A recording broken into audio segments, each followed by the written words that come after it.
పేతురు రాసిన మొదటి పత్రిక 4వ అధ్యాయము 8వ వచనం. నిబ్బరమైన బుద్ధి గలవారై మెలకువగా ఉండుడి.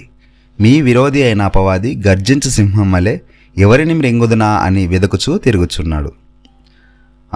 ఈ యుగ సంబంధమైన సాతాను మనల్ని మింగడానికి, అంటే మనల్ని విశ్వాసం నుంచి తొలగించడానికి చాలా ప్రయత్నాలు చేస్తూ ఉన్నాడు. మనమందరం బీ అలర్ట్గా ఉండాలని మనవి చేస్తూ ఉన్నాను. కేర్ఫుల్లీ, జాగ్రత్త, బీ అలర్ట్. ఆలోచించండి, ప్రపంచం ఇంతగా మారిపోతుండగా చాలా మందికి ఒక ప్రశ్న మళ్ళీ మళ్ళీ వస్తుంది. అదే, క్రీస్తు విరోధి ఇప్పటికే జన్మించాడా? బైబిల్ చెప్పిన సిగ్నల్స్ చూస్తే దీనికి సమాధానం బహుశా అవును అన్నట్టే ఉంటుంది. క్రీస్తు విరోధి ఒక్క రోజులో హఠాత్తుగా కనిపించడు. ముందుగా ఒక సిస్టమ్ తయారవుతుంది. ప్రపంచం అతని కోసం స్లోలీ ప్రిపేర్ అవుతుంది.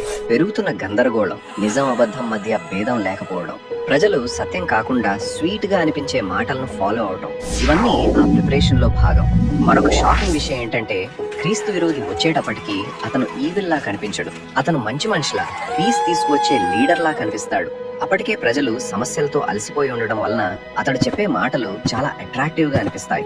అదే అతని స్ట్రాటజీ, అట్రాక్షన్ ద్వారా డిసెప్షన్. కానీ బైబిల్ చెప్తుంది, అతని మాటలు మధురంగా అనిపించినప్పటికీ అది సత్యానికి పూర్తిగా వ్యతిరేకం. అతను ప్రపంచాన్ని యునైట్ చేస్తున్నట్టే కనిపిస్తాడు, కానీ లోపల మాత్రం ప్రజలను దేవుని మార్గం నుండి నెమ్మదిగా దూరం చేస్తాడు. అందుకే ఈ రోజు మనమే ఒక ప్రశ్న వేసుకోవాలి. నేను నిజాన్ని గుర్తించగలుగుతున్నానా, లేక బయట కనిపించే గుడ్ ఫేస్ చూసి మోసపోతానా? ఎందుకంటే క్రీస్తు విరోధిని గూర్చిన గుర్తులు మన చుట్టూ ఆల్రెడీ కనిపిస్తున్నాయి. ఎక్కడ చూసినా మత గొడవలు, విలువలు లేని జీవితాలు. కాలం దగ్గర పడుతోంది.